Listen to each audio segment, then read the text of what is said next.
Corona প্রভাব মোকাবেলা করে অর্থনীতির শক্তি পুনরুদ্ধার করতে হলে সরকার এখন যত ব্যয় করছে তা পর্যাপ্ত নয়, এমনটি বলছেন অর্থনীতিবিদরা। Centre for policy dialogue CPD বলছে, এ সময় দেশে কর্মসংস্থান টিকিয়ে রাখতে বাড়াতে হলে সরকারের ব্যয় বাড়াতেই হবে, কিন্তু তা উল্টো কমছে। করোনাকালে বাংলাদেশের সামষ্টিক অর্থনীতির গতিধারা নিয়ে সোমবার প্রতিবেদন প্রকাশকালে এমনটা জানায় সিপিডি। সংস্থাটি জানায়, চলতি অর্থ বছরের প্রথম 4 মাসে সরকারি ব্যয় কমেছে 13%।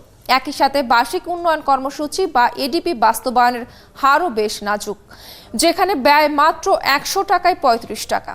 বেসরকারি এ গবেষণা সংস্থা বলছে, করোনা মহামারীতে উৎপাদন ও অর্থনৈতিকভাবে ঘুরে দাঁড়ানোর ক্ষেত্রে বড় শিল্পের চেয়ে পিছিয়ে ছোট ও মাঝারি শিল্প খাত।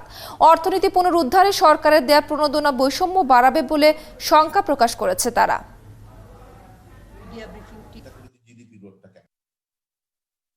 অর্থনীতির কিছু কিছু খাত এগিয়ে যাবে, দ্রুত পুনরুদ্ধার করতে পারবে, দ্রুত ঘুরে দাঁড়াতে পারবে বড় খাতগুলো, বড় শিল্পগুলো, কিন্তু ছোটরা সেই সমানভাবে কিন্তু ঘুরে দাঁড়াতে পারবে না, তাদের অনেকটা সময় রাখবে এবং তাদের অনেকেই পিছিয়ে রয়েছে।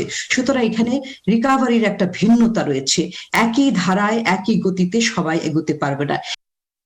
ডিপি ইমপ্লিমেন্টেশন 76% মতো হয়তো হবে, এবং সেখানে আমাদের অপারেটিং এবং আমাদের এডিপি দুটাই উন্নয়নমূলক সেগুলো আমরা দেখলাম যে কমে যাচ্ছে।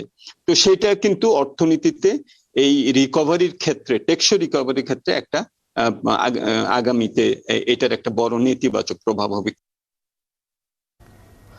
করোনা প্রভাব মোকাবেলা করে অর্থনীতিকে জোরদার করতে হলে সরকারি ব্যয় বাড়াতেই হবে, উন্নয়ন পরিকল্পনা ও কার্যক্রম জোরদার করতে হবে। সারা বিশ্বেই এমন কথা বলছেন অর্থনীতিবিদ এবং পরিকল্পনাবিদরা, কিন্তু বাংলাদেশে উন্নয়ন ব্যয় কমছে। এই নানা দিক নিয়ে আলোচনা করতে যুক্ত হচ্ছেন অর্থনীতিবিদ ডক্টর নাজনীন আহমেদ এবং পরিকল্পনাবিদ ও বাংলাদেশ ইনস্টিটিউট অব প্ল্যানার্সের সাধারণ সম্পাদক ডক্টর আদিল মোহাম্মদ খান। আপনাদের দুজনকেই স্বাগত ৭১ অর্থযোগে। ডক্টর নাজনীন আহমেদ, শুরুতে আপনার কাছে আসতে চাই। করোনায় প্রভাবিত অর্থনীতিকে চাঙ্গা রাখতে সরকারি ব্যয় বাড়ানোর কথা, কিন্তু উল্টো তা কমছে, বিষয়টিকে আপনি কিভাবে দেখছেন? দেখুন, সরকারেরও যে স্ট্যাটিস্টিক্স, যেটা ম্যাক্রো এবং ফিসক্যাল যে মান্থলি আপডেট দেওয়া হয়, তাতে প্রথম 4 মাসের যে হিসাব অক্টোবর পর্যন্ত, তাতে দেখা যাচ্ছে যে সরকারের অপারেটিং ব্যয় এবং উন্নয়ন ব্যয় দুটোই কমেছে, কিন্তু অপারেটিং ব্যয় যেখানে 2.5%-এর মতো কমেছে, সেখানে উন্নয়ন ব্যয় কমেছে প্রায় 35% গত বছরের তুলনায়। এমনিতে আমাদের সবসময় আমরা জানি যে অর্থ বছরের শুরুতে উন্নয়ন ব্যয়টা একটু স্লথগতি থাকে, পরের দিকে এটা মোমেন্টাম পায়। কিন্তু এবছর যেটা একটু চিন্তার ব্যাপার, সেটা হচ্ছে আগের অর্থ বছরের তুলনায় এই অর্থ বছরে সরকারের স্ট্যাটিস্টিক্স মতেই দেখা যাচ্ছে যে উন্নয়ন ব্যয় প্রায় 35% কম। করোনার সময়ে আসলে আমরা যেখানে কর্মসংস্থান নিয়ে ভাবছি, কর্মসংস্থানের মাধ্যমে মানুষের আয় ঠিক রাখার যে সরকারেরও প্রচেষ্টা, ইনফ্যাক্ট সেই জায়গাতে উন্নয়ন ব্যয়টাকে বরং বাড়ানোটা খুব জরুরি, কারণ তার মাধ্যমে অনেক মানুষের কর্মসংস্থানের সুযোগ তৈরি হয়। কাজে আমি বলবো যে হয়তো অক্টোবরের পরে এটা বেড়ে থাকতে পারে, কিন্তু এটার গতিটা অনেক বাড়াতে হবে। গত বছরের তুলনায় এটা কমে যাওয়াটা খুব সুবিধাজনক নয়। এবং এই একই সরকারের এই স্ট্যাটিস্টিক্সে দেখা যাচ্ছে যে একেবারে কোনো সময়ই যেটা হয় না, সেটা হলো যে আমাদের কিন্তু যেটা অন্য সময় বাজেট ঘাটতি থাকে, এই সময় কিন্তু সামান্য হলেও উদ্বৃত্ত দেখা যাচ্ছে যে প্রথম 4 মাসে। তার মানে যেই পরিমাণে রাজস্ব আয় হচ্ছে, সেই জায়গাতেও যদি আমরা ব্যয়ের সাথে তুলনা করি, তাহলে দেখা যাচ্ছে যে সেখানেও কিন্তু ব্যয়টা, রাজস্ব আয় যে যতটুকু হয়েছে, ব্যয় কিন্তু সেটা হচ্ছে না, সাধারণ হারে হচ্ছে না। আরেকটি বিষয় একটু জানতে চাই, অর্থনীতির বড় চালিকা শক্তি ছোট ও মাঝারি শিল্প খাত। এ খাতে সরকারি ব্যয় এবং এ খাতের জন্য অবকাঠামো উন্নয়ন কি আপনার বিবেচনায় ঠিক পথে চলছে? দেখুন, এই মুহূর্তে আমরা একটা জরুরি অবস্থার ভিতর দিয়ে যাচ্ছি। এই মুহূর্তে অবকাঠামোর বিষয়টা তো যে গতিতে চলছে বা তার চেয়ে বাড়ানো, সেটা চলতে হবে, কিন্তু এই মুহূর্তে এই ধরনের শিল্পকে বাঁচিয়ে রাখতে হলে তাদেরকে দ্রুত সহায়তার আওতায় আনতে হবে, প্রণোদনার আওতায়, কিংবা তাদের যাদের ক্রেডিট দরকার সেখানে আনতে হবে। এবং আমি মনে করি যে ব্যাংকিং চ্যানেলের মাধ্যমে আসলে যাদের বেশি ক্ষতি হয়েছে তাদেরকে ধরা মুশকিল বা তাদেরকে সাহায্য দেওয়া মুশকিল, কারণ ব্যাংক তো তার ক্লায়েন্ট খুঁজবে তাকে যে লোনটা ঠিকমতো রিপে করতে পারবে। কাজেই যার অনেক ক্ষতি হয়েছে কিংবা যার ব্যবসা প্রায় বন্ধের মুখে, সে কিন্তু ব্যাংকের কাছে ভালো ক্লায়েন্ট নয়। এই কারণে আমি মনে করি অল্টারনেটিভ চ্যানেলে বিভিন্ন এনজিওর মাধ্যমে সরকার একটা নতুন প্রোগ্রাম নিয়েছে, আর সেই চ্যানেলে বেশি অর্থ দিয়ে যারা অনেক ক্ষতিগ্রস্ত হয়েছে তাদের কাছে অর্থ পৌঁছাতে হবে, যাতে ব্যবসা টিকে থাকে। ডক্টর নাজনীন আহমেদ, আবারও ফিরবো আপনার কাছে। ডক্টর আদিল মোহাম্মদ খান, আপনার কাছে শুরুতেই জানতে চাই, করোনা প্রভাবিত অর্থনীতিকে চাঙ্গা রাখতে সরকারি কার্যক্রম পরিকল্পনাবিদ হিসেবে আপনি কিভাবে দেখছেন বিষয়টিকে?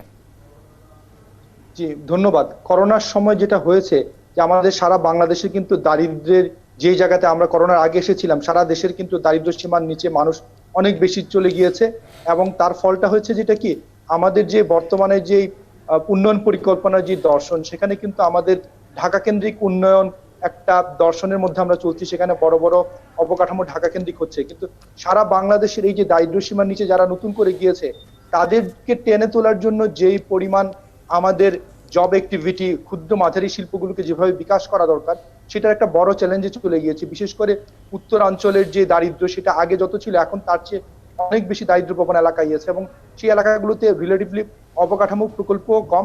এবং আপনি জানেন যে অবকাঠামো প্রকল্প দিয়ে বর্তমান যে ক্রাইসিস, সেটাকে টেনে তুলতে পারবো না। অবকাঠামো প্রকল্পের সুবিধা তখনই পাওয়া যায় যখন শিল্পায়নটা বেশি হয়। আমাদের সেই শিল্পায়নের সুযোগটাকে কাজে লাগানোর জন্য অবকাঠামো প্রকল্প। কিন্তু এখন আমাদের যে মডেলটা আছে, অবকাঠামো ভিত্তিক যে দেশের উন্নয়নের যে প্রবৃদ্ধি, সেই মডেলটা বিশেষ করে করোনার কারণে যখন অনেক ক্ষুদ্র মাঝারি শিল্প বন্ধ হয়ে যাচ্ছে, সেই জায়গা থেকে কিভাবে টেনে তোলা যায়, এই চ্যালেঞ্জটা বড় একটা চ্যালেঞ্জ। এবং সামনে আর একটা এডিপি আসছে, সেখানে আমরা অতীতেও দেখেছি। জি, সেই চ্যালেঞ্জটা অনেক বড় একটি চ্যালেঞ্জ। যদিও আমি একটু উন্নত বিশ্বের সাথে তুলনা করতে বলি আপনাকে, যে আমরা আসলে সক্ষমতার দিক থেকে কোথায় আছি? আসলে সক্ষমতার দিক থেকে আসলে আমরা এখনো মধ্য আয়ের দেশের যাত্রাপথে আছি। এই যাত্রাপথের যে বড় যে অবলম্বনটা ছিল আমাদের হচ্ছে যে ক্ষুদ্র মাঝারি শিল্পের যে বিকাশ, তার সাথে যে গার্মেন্টস শিল্প, সেই জিনিসটা। কিন্তু এখনকার যে বড় চ্যালেঞ্জটা হচ্ছে যে আমাদের কিন্তু এগ্রো বেসড যে ইকোনমি, যেটা করোনার সময় আমাদের যে এক ধরনের বাঁচিয়ে দিয়েছে, সেই ইকোনমিটাকে টেনে তোলাটা একটা বড় চ্যালেঞ্জ।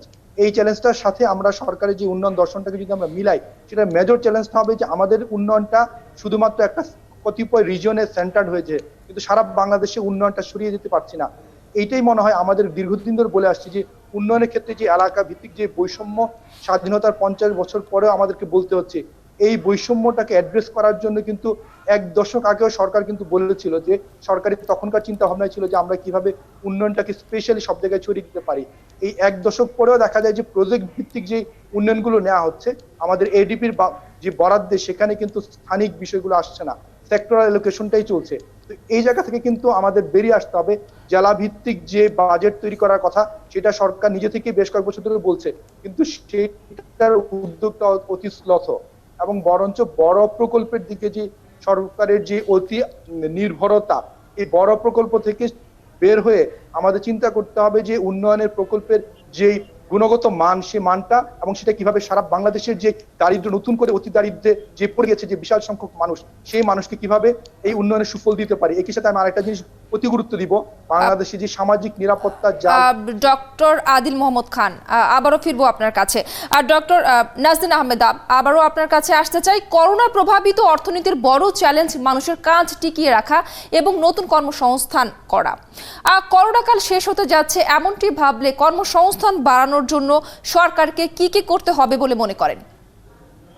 দেখুন, করোনা শেষ হয়ে গেলেই কিন্তু আমাদের অর্থনীতি একেবারে স্বাভাবিক কালকে সকালেই হয়ে যাবে তা না। আমি মনে করি যে সরকার তার এবছরের বাজেটে এবং উন্নয়ন পরিকল্পনায় কর্মসংস্থান সৃজনমূলক যে কাজগুলো রেখেছে, একটু দেখতে হবে যে এই মুহূর্তে যে আমার উন্নয়ন পরিকল্পনার বাস্তবায়ন কম হচ্ছে, সেখানে কি এই প্রকল্পগুলা ক্ষতিগ্রস্ত আছে কিনা, এই প্রকল্পগুলা ঠিকমতো বাস্তবায়ন হচ্ছে কিনা। কারণ এর মাধ্যমে প্রচুর মানুষের কর্মসংস্থান হবে। আগেই বলেছি যে অতি ক্ষুদ্র মাঝারি উদ্যোক্তাদের কাছে যদি পৌঁছানো যায়, সেখানে কর্মসংস্থানের সুযোগ তৈরি হবে। এবং আমি আবারও বলতে চাই যে এই মুহূর্তে যেমন ধরেন গার্মেন্টসে আপনি শ্রমিকদের বেতনের সহায়তা সরকার দিয়েছে 2% সার্ভিস চার্জে, কিন্তু যে শ্রমিকটি কাজই হারিয়ে ফেলেছে, যে ছাঁটাই হয়ে গেছে, তার জন্য তো সহায়তা লাগবে এবং তার পক্ষে হঠাৎ করে নতুন কোনো সেক্টরে যাওয়ার জন্য তার স্কিল দরকার, তার জব সার্চ যখন সে করছে, চাকরি খুঁজছে, তখন তার সাপোর্ট দরকার। তো আমি মনে করি এইভাবে যারা কাজ হারিয়েছেন তাদের কাছে অর্থ পৌঁছানোর জন্য একদিকে ক্ষুদ্র মাঝারি উদ্যোক্তাদের যে উদ্যোগ, অন্যদিকে যারা কাজ হারিয়েছেন তারা তাদেরকে সরাসরি বিভিন্ন স্বল্প সময়ের যে কাজে সরকার নিয়োগ করে, যেমন ইজিপিপি প্রকল্প আছে গ্রামাঞ্চলের জন্য, শহরে কিছু এই ধরনের প্রকল্প আছে, এগুলোর আওতা বাড়াতে হবে যাতে খুব সহজে একটা মানুষ কিছু কাজে যুক্ত হয়ে, সেটা উন্নয়ন, রাস্তাঘাট উন্নয়ন, নানান কিছুতে হতে পারে, বিশেষ করে শ্রমিক যারা আছেন তারা যাতে এই সময় সার্ভাইভ করতে পারেন। আমি মনে করি যে আমাদেরকে দুইভাবে চিন্তা করতে হবে, ইমিডিয়েট আমরা কি করতে পারি, আরেকটা হচ্ছে মধ্যমেয়াদে যখন আমরা রিকভারি করছি, অর্থাৎ 2021-22 অর্থ বছরে। এখনই যদি আমরা পরিকল্পনাটা করি তাহলে আমি মনে করি যে বাংলাদেশের যে অবস্থাটা বা যতটুকু আমরা সামাল দিতে পেরেছি, আমাদের রিকভারিটা খুব সমস্যা হবে না। ডক্টর নাজনীন আহমেদ, আপনাকে অসংখ্য ধন্যবাদ আমাদের সঙ্গে যুক্ত হবার জন্য এবং আপনার মূল্যবান পরামর্শের জন্য। একই সঙ্গে ধন্যবাদ জানাচ্ছি ডক্টর আদিল মোহাম্মদ খান আপনাকেও।